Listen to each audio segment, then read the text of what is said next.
Para jamaah yang dimuliakan oleh Allah, Al-Imam Ali Zainal Abidin bin Imam Husain bin Imam Ali bin Fatimah Zahra binti Rasulullah sallallahu alaihi wasallam. Ini beliau Ali Zainal Abidin, ini salah satu cucu Rasulullah dari keturunan Sayyidina Husain, yang satu-satunya yang selamat di Karbala. Dari jalur Sayyidina Husain, ini Ali Zainal Abidin satu-satunya yang selamat di padang Karbala ketika pembantaian para ahlu bait Rasulullah. Namanya Ali Al-Ausad. Punya gelar Zainal Abidin karena begitu ahli ibadahnya, begitu tekunnya dalam melaksanakan ibadah, dalam melaksanakan sholat, melaksanakan puasa sunnah, melaksanakan zikir, sampai diberi gelar oleh umat Islam Zainul Abidin, hiasan ahli ibadah. Ini kebanggaan ahli Basrah, kebanggaan umat Islam di Madinah, Imam Ali Zainal Abidin. Nah, beliau Imam Ali Zainal Abidin itu punya anak namanya Muhammad Al-Bagir. Ya, makanya kalau ada habaib namanya kadang-kadang Ali, Ja'far, Bagir atau apa, itu namanya nama-nama dari datuk-datuknya. Itu semata-mata ngambil berkah. Nah, Muhammad Al-Bagir punya anak namanya Imam Ja'far Shadiq. Nah, Ja'far Shadiq punya anak namanya Ali Uraidi. Nah, Ali Uraidi punya anak terus sampai Ahmad bin Isa, yang disebut, yang diberi gelar Al-Muhajir, orang yang hijrah. Nah, Ahmad bin Isa ini punya anak, salah satunya ada Abdullah atau Ubaidillah. Ubaidillah punya anak namanya Alwi. Nah, habaib dari situ Ba'alawi atau keturunan dari Alwi bin Ubaidillah. Nah, Ahmad bin Isa menjurkan Al-Muhajir itu hijrah, beliau tadinya di Madinah. Beliau hijrah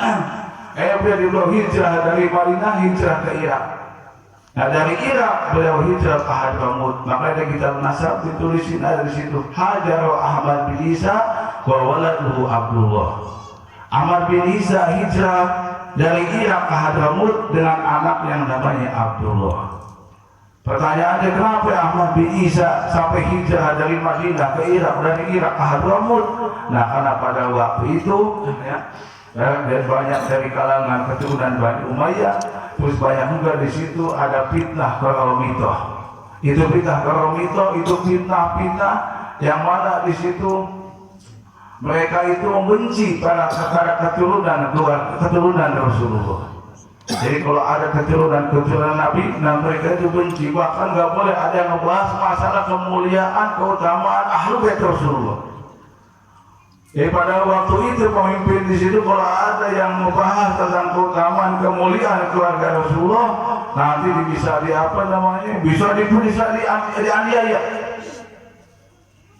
ditangkap, dipukuli, dipenjara. Bahkan Imam Syafi'i sendiri sampai pernah dirantai, diseret. Gara-gara apa? Gara-gara beliau sering membahas tentang keutamaan ahlu bait Rasulullah. Jadi udah biasa. Jadi kalau para habaib itu dari dulu sampai detik ini, bahkan nanti sampai hari kiamat, itu hidup para habaib bainal mubghid wal muhib, di antara para pecinta dan para pembenci. Bainal muhib wal mubghid itu dikelilingin dari dulu.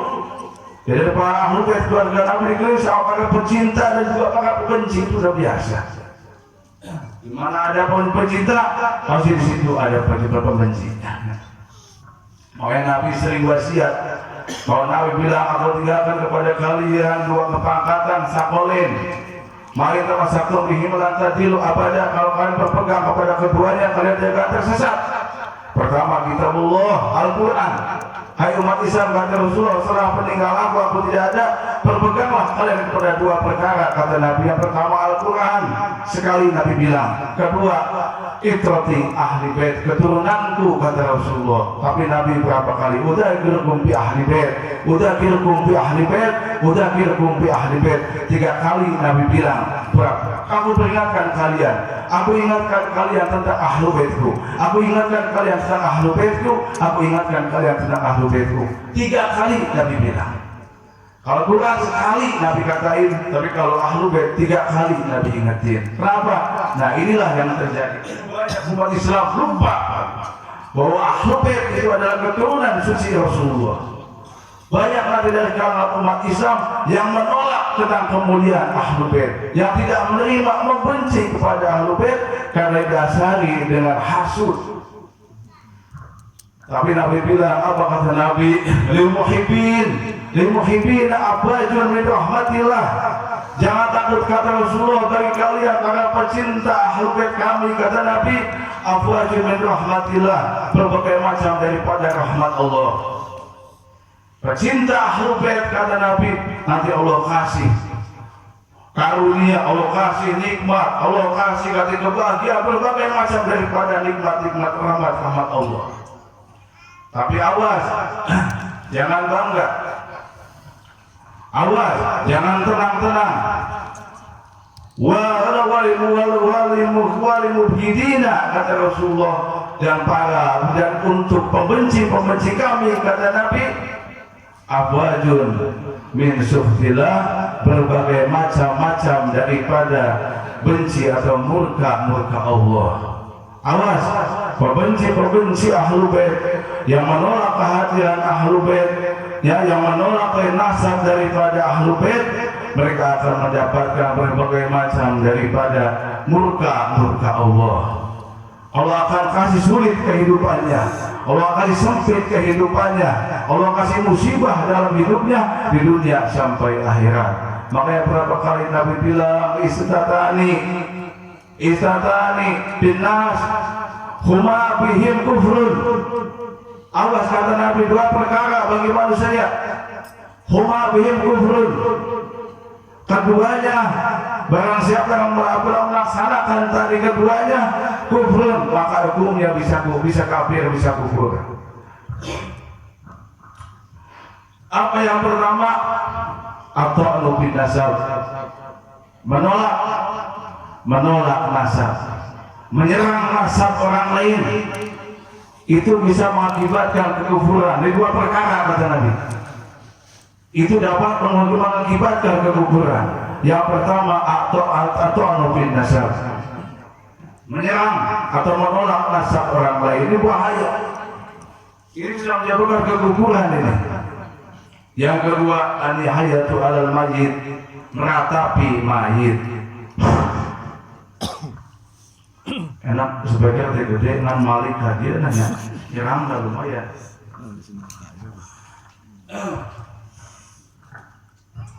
Yang ke bawah-bawah, ini banyak aliran paham di mana-mana udah menyebar.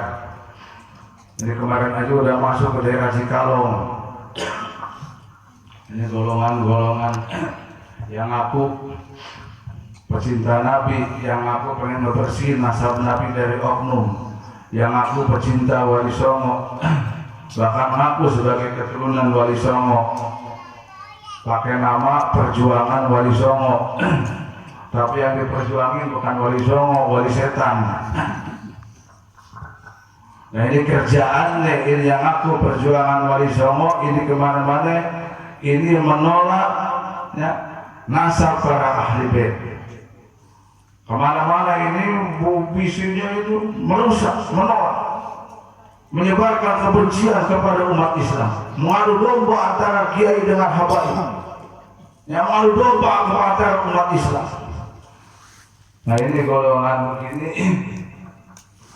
ini golongan-golongan yang harus dijauhi oleh umat Islam.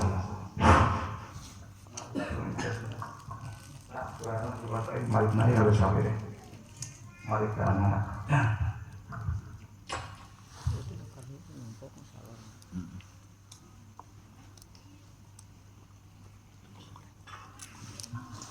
Mudah-mudahan Allah kuatkan iman Islam kita sehingga kita menjadi golongan orang-orang yang cinta kepada Nabi, cinta kepada para ahlu bait Nabi.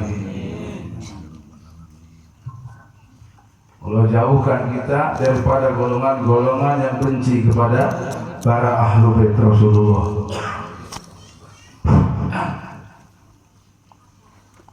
Ayah suara nama gede sebagai dengan maliknya Allah. Bukan usaha modal gede untung gede loh. Iya modal gede untung gede.